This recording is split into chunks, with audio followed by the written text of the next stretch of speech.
They say family will never leave you stranded, but I know that isn't always true. I'm Eleanor Byrne, born in 1956 in Adelaide, Australia.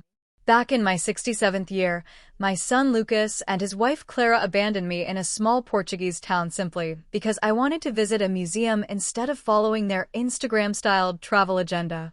I felt helpless, ashamed, and unwanted, but then something happened that changed me forever. Today, at 67, in a world that often forgets women like me, I'm sharing this because silence only feeds regret. If you're listening, drop your country below and don't forget to like, share, and subscribe so others can hear this story too. It was supposed to be the trip of a lifetime. Lucas and Clara had invited me to join them for a European holiday. I imagined laughter over breakfasts, guided tours through historic alleys, and maybe even a chance to bond again with the son who had grown distant after marriage. But from the very first days, I noticed something. Their holiday wasn't about experiences or history. It was about photos, hashtags, and capturing an image of a perfect life. Every corner was a backdrop for their poses. Every meal had to be photographed before we could taste it. That morning in Portugal, we were in a quaint town with cobbled streets and sun-baked walls. I had read that there was a local museum, a modest but beautiful collection that traced centuries of Portuguese artistry and devotion. I suggested we visit. Clara rolled her eyes. Mum, no one wants to waste the day in some dusty hall. We planned a photo shoot near the cliffs. I said softly, I'd really love to go. Just for an hour. You two can go ahead and I'll meet you later. Lucas looked irritated. Mum, you're making this difficult. We can't keep splitting up. I thought it was just a small disagreement, the kind families brush aside. I never imagined that when I came out of the museum, my heart still beating with awe at ancient canvases, I would step into the square and find them gone. No message, no note, no face waiting. Only silence, except for the faint chatter of tourists in languages I didn't understand. At first, I thought perhaps they had just wandered off to get coffee. I waited. 10 minutes. Then 30. I pulled out my phone with no service. I looked for them among the narrow alleys, calling Lucas's name, then Clara's. Nothing. The realization crept over me like ice. They had left. My own son. I remember sinking onto a bench, clutching my bag. My luggage wasn't with me, it was in the trunk of the rental car. My passport was with Clara. My phone had no data. And in this quiet Portuguese town, my English seemed useless. My throat tightened. What kind of mother was abandoned like this? A wave of humiliation swept over me. I wanted to weep, but instead I forced myself to breathe. One step at a time, Eleanor, I told myself. Survive this moment first. I walked aimlessly, trying to find a familiar sign, when the scent of coffee and fresh bread drifted from a small cafe. My legs carried me inside. The man behind the counter looked to be in his mid-40s, suntanned, with dark hair. He smiled warmly, though I must have looked like a ghost. Hola, senora. Cafe? I stammered, English? Please, do you speak English? His brow furrowed, then his eyes lit up. A little. Sit. You okay? I sank into a chair, and tears I had been holding back spilled over. I told him in fragments what had happened, left behind. No luggage, no family. He listened with surprising patience, nodding, then went to fetch me water. I am Raphael, he said gently. Don't worry. We help. That kindness was my first lifeline. Raphael called his Aunt Teresa, who ran a small guest house at the edge of town. They offered me a room, at least for the night, and a chance to rest. When he drove me there, the Portuguese countryside unrolled outside the window, golden with late sunlight. I wanted to feel comfort, but shame gnawed at me. My own son had chosen a photo session over his mother's safety. That night, in Teresa's guest house, I lay awake on crisp white sheets, staring at the ceiling beams. My mind replayed decades of sacrifice, the nights I worked double shifts to pay Lucas's university tuition, the meals I skipped so he'd have shoes for football, the letters I wrote encouraging him during tough years. And now this? To be left in a foreign land like unwanted luggage? Anger began to push through the grief. I realized something. This wasn't just about being stranded. It was about a lifetime of being taken for granted. Clara had always seen me as an inconvenience, but Lucas? He knew better. Or he should have. And yet, he left. Morning came with the sound of church bells. Teresa brought me bread, cheese, and coffee. She spoke little English, but her kindness wrapped around me like a blanket. You stay. No worry, she said with a smile. I knew I couldn't stay paralyzed. I needed to act. I borrowed Teresa's phone, managed to connect to Wi-Fi, and messaged Lucas. I wrote simply, I am safe. I will not return with you. I need time. Then I switched off notifications. For the first time in years, I chose silence. I sat by the window afterward, watching the town stir awake, and for the first time since that nightmare began, I felt a strange stirring inside me, not despair, but something fiercer. Maybe this abandonment wasn't an ending. Maybe it was the beginning of me finding myself again. Raphael came by the next morning, just as the sun lit the rooftops gold, and asked gently, Signora, today, what you do? His accent was thick, but his meaning was clear. I thought about it. For most of my life, I had asked what others wanted, what they needed from me, where they wanted to go. That habit had left me stranded in Portugal with nothing but a broken heart. But now, for the first time in decades, the question of what I wanted hung in the air. I told him I needed to buy clothes and a few things for myself. The reality had settled on me. I had no suitcase, no toiletries, no proper shoes even. Raphael offered to drive me to quietest, a larger town with shops. The road wound past orchards heavy with fruit, and for a while, silence stretched between us. Then he said, family should not leave like this. His eyes flicked to me, full of sympathy. I pressed my lips together. They thought I was slowing them down. I wanted a museum. They wanted photographs. He shook his head. That is not family. That is tourists. The words cut me with truth.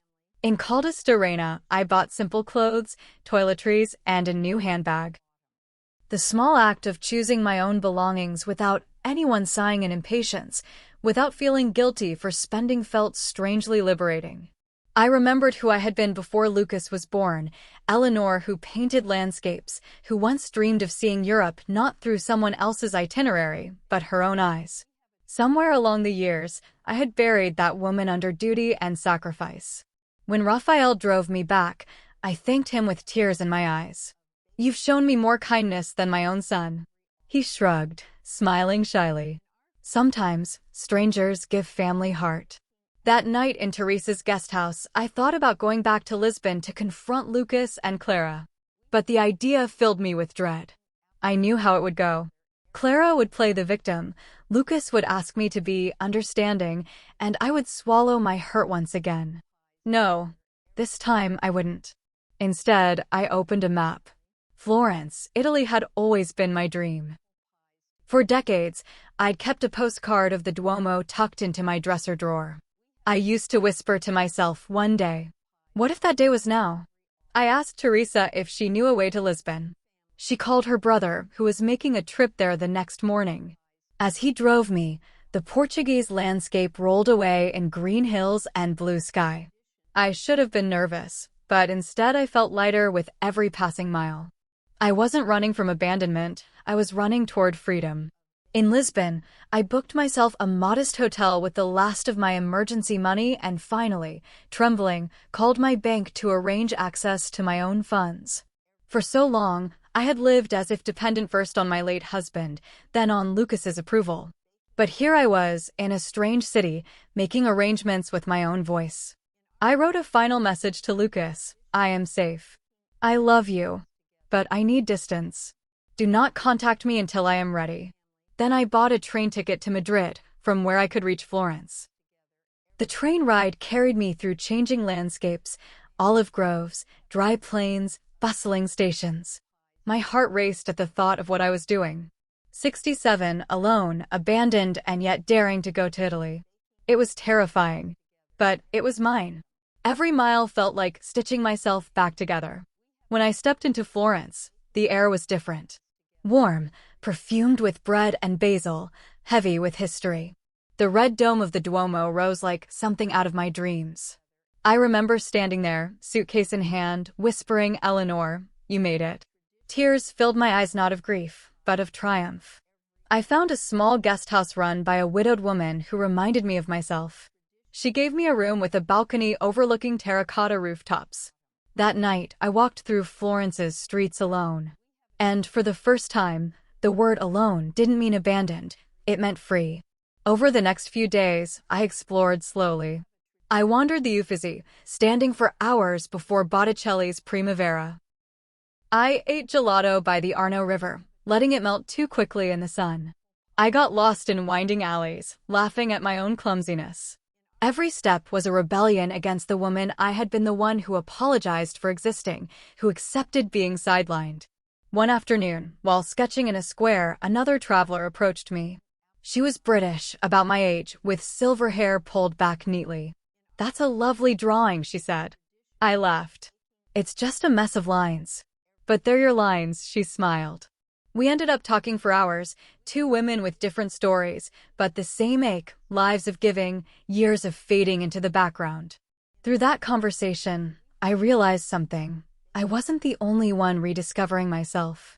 All around me, in every cafe and piazza, were people starting again at ages the world said was too late. But we were proving otherwise. One evening, Raphael emailed me. He had found my contact through Teresa. "I hope you are strong and smiling," he wrote. I smiled as I typed back, "I am more than strong. I am alive." And it was true. I had thought being abandoned in Portugal was the end of my story. Instead, it was the doorway into the part one was always meant to live. Florence became my teacher. Each morning, I woke to the bells echoing from distant churches, and each evening I fell asleep to the sound of footsteps echoing through cobblestone alleys. I rented a small apartment near Piazza Santo Spirito, its walls faded but charming, with a wooden balcony draped in vines. For the first time in years, I felt rooted not because of duty or family ties, but because I had chosen this place for myself. I began to draw again. At first, it was simple sketches of rooftops and windows, but soon, faces began to appear on my paper. The faces of strangers who had shown me kindness, Raphael's patient smile, Teresa's warm eyes, even the British traveler I had met in the square. Each line I drew felt like reclaiming a piece of myself I thought had been lost in the long corridors of motherhood and sacrifice. Then came the email from Lucas. "Mom, where are you? Clara says this has gone too far. We didn't abandon you, we just thought you could handle yourself. Please come back. We're worried." I read it 3 times, my hands trembling. A year ago, I would have rushed to defend them, to make excuses, to smooth the edges of their cruelty with my silence. But I was not that Eleanor anymore. I took a deep breath and wrote, "I am in Florence. I am safe. I love you, Lucas, but I need space. A real relationship with you must be built on respect, not convenience. Until you can see that, I cannot return to who I was." I hit send, and for the first time, I felt no fear. Days flowed into weeks. I attended a small art class at a local studio, surrounded by people half my age. At first, I was self-conscious, but soon the young artists began to gather around me, fascinated by my stories of Adelaide and Portugal. One of them said, "Signora, your life is like a novel." I laughed, but inside, I felt something bloom. Maybe it was. Maybe all of us live novels, if only we dare to turn the page. One afternoon, while sketching near the Arno, a man paused beside me. He was tall, silver-haired, with kind eyes that carried the weight of years. "That's the Ponte Vecchio," he said in a low voice, gesturing to my sketch. "But you've captured more than the bridge. You've captured its soul." I smiled, shy. "I'm just learning again." He extended a hand. "Alessandro Romano. My family has a vineyard outside Montepulciano. If you'd ever like to see a quieter side of Tuscany, you'd be welcome." For a moment, my old instinct rose to say no, to shrink, to avoid stepping out of line. But then I remembered the museum in Portugal, the moment I chose myself and was punished for it. I would not silence myself again. "I'd like that," I said softly. The following weekend, Alessandro drove me through rolling hills striped with vineyards. His home was a farmhouse that smelled of lavender and old wood, filled with laughter from his grandchildren who ran barefoot through the grass. Watching them, I felt a pang of sorrow for what I had lost with Lucas, but also a warmth. Life had more to give me. Not the same as before, but something new, something tender. We shared wine beneath olive trees, and he listened as I told him my story. When I finished, he said simply, "Perhaps being left was not the end. Perhaps it was the door opening to this." I held his gaze and felt tears rise. For once, they were not tears of grief, but of gratitude. As weeks turned to months, Florence no longer felt like an escape. It felt like home. Lucas eventually sent another message, this time softer. "Mom, I'm sorry. Clara and I were selfish. I don't know how to fix this, but I want to try." I wrote back, "I am glad you saw it. I forgive you, but forgiveness does not mean returning to how things were. I need you to meet me as an equal, not as someone you can discard when inconvenient." Whether or not he truly understood, I don't know.